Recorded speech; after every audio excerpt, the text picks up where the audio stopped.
আমার কথা এইটুকুই, আমার তোমারে লাগবে, মানে তোমারে লাগবে।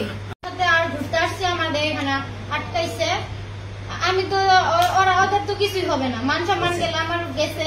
আর মানে তুমি যা বলছো আমি তাই করছি, তুমি এমন কি বলো না যে আমি করি নাই, তুমি যা যা বলছো আমি সবই করছি। আমার তোমারে লাগবে, আমি তোমারে বিয়ে করবো। আমার কথা এইটুকুই, আমার তোমারে লাগবে, মানে তোমারে লাগবে। আচ্ছা, ছেলে কি তোমার কোনো প্রস্তাব দিছিল অন্যতি? না। হ্যাঁ, আমি ওরা ভালোবাসি, ও আমারে ভালোবাসে। হ্যাঁ, জড়াজড়ি হয়েছে, ধরা কিস করছে, মিথ্যা কথা কইবো না আমি। হাঁকাও করছি আমরা, আমার ওরাই লাগবে। আমার মান সম্মানের বিষয় এখানে। যদি ও আমারে বিয়ে না করে আমি নিজে সুসাইড করব। যদি ও বিয়ে আমারে না করে আমি নিজে সুসাইড করব। আমার বাসায় সুসাইড নোটও লেখা আছে, সুসাইড নোট ও দেখছে, আমার ফ্যামিলিও জানে। যদি আমি মারা যাই ও দায়ী থাকবে। এখন আমার ওরাই লাগবে। তোমার বক্তব্য কি? আমার বক্তব্য আমি তো বললামই শর্টকাটে, যে যেহেতু ফ্যামিলিতে ডেকে আনছেন, ফ্যামিলিটা তো পরামর্শ করতেছে, ওই পরামর্শই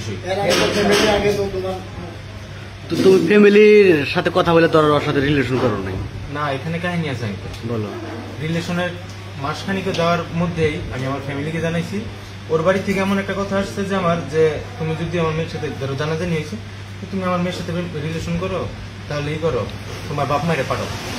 আমি আমার আম্মুরে পাঠাইছি, আমার কাকারে পাঠাইছি। মানে আম্মু আমার 2-3 জন লোক গেছে, মানে দেখা কথাবার্তা কইছে। আমার কথা এমন ছিল যে আমার বাপ মা যদি তোমার মানে নেয় আমি বিয়ে করবো, আমার কোনো আপত্তি নেই। যেহেতু আপনারা বলছেন যে তোমার বাড়ি থেকে লোকজন পাঠাও, আমি লোকজন পাঠাইছি। তারপরে আমাদের এখন কি করবো, তুমি বিয়ে করবা না কি করবা? এখন ওই যে গুরুজনের মানে আমার ফ্যামিলিটা যাবো ওইটাই।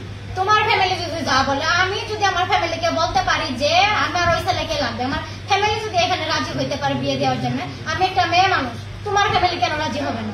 ফ্যামিলিরা পরামর্শ করতেছে কেন? কারণ এখানে আমার